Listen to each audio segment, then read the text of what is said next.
Budgets? You talking about budgets? Man, I'm supposed to be a franchise player and we talking about budgets? Let's talk about the 6 principles of budgeting you can use for 2022. Even if you don't make any more income, how you can end the year 10% wealthier or more. Now, you see, we typically have the wrong perception of budgeting, and that's the reason we don't do it. We see it as a negative thing, we see it as a constraint or being in a cage, but really, budgeting is supposed to give us freedom. Freedom to spend our money freely within a certain category and within a certain time frame. Once we can adopt it in the right way, it'll actually help us and you'll probably be able to spend more money than you think. So 2 years ago, I actually went on a solo retreat to Bali, and I remember sitting on the beach, it was midnight there. My accountant called me and told me, hey man, on one of your companies, you have a loss of $250,000. Pause, I said, yep, you're right. You are right, that company did not do well and it was my fault, I did not budget. Although I made more income, I did not budget. I hung up and I ended up spending another $15,000 on that trip. But hey, no one's perfect. I just share this story to tell you that even we mess up. Everyone messes up. People don't do budgeting often.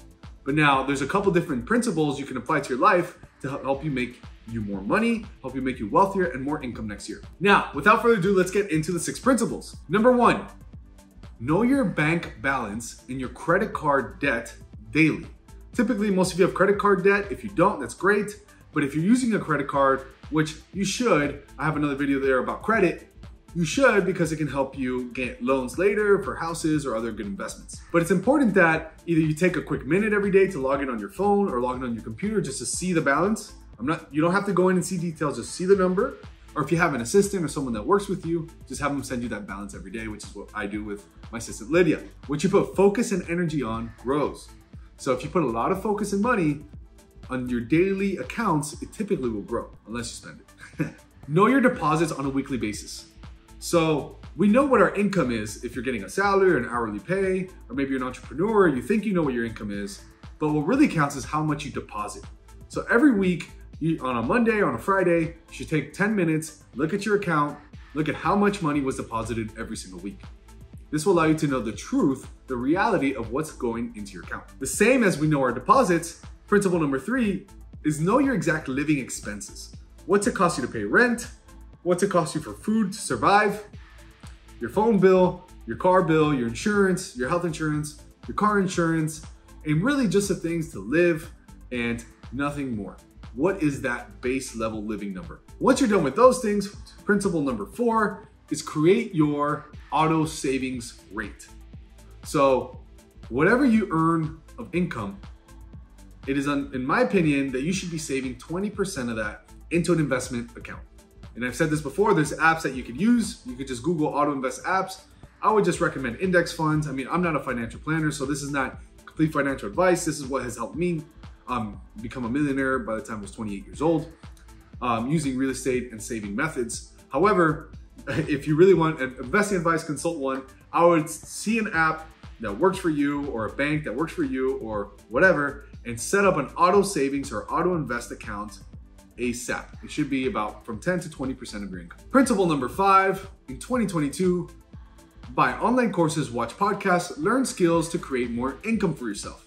The more income for yourself, the more options you have. And last principle, when creating more income, stay away from increasing your expenses. Those living expenses that we calculated in step number 3, or principle number 3, those living expenses should stay the same for at least a whole other year. And if you make more income, then you increase your investments and auto saves because it's a percentage. And that's how you gain more wealth. So I want you guys to remember, wealth is not a function of income. The more income you make does not mean the more wealth you make. And the difference between income and wealth, or being rich and being wealthy, being rich, you make a lot of money. Being wealth, you can do whatever the heck you want with your time, with your resources, because you have plenty of backups, you have plenty of passive income. Rich is making 300 grand a year and spending 290. Wealthy is making 150,000 a year and saving 100. This person is better off over time because you have a lot more freedom and flexibility. This one, you're living paycheck to paycheck. We want to avoid this and we want you here. If you want to learn directly from me how to budget and how to become a millionaire and buy all of your next mansions and Ferraris, buy this course. I'm just kidding. I have nothing to sell you. However, I would like you to subscribe if you like this video. If you find it valuable, please share it to a friend that you think needs to hear this, or maybe not. And I'll see you guys on the next video. Peace.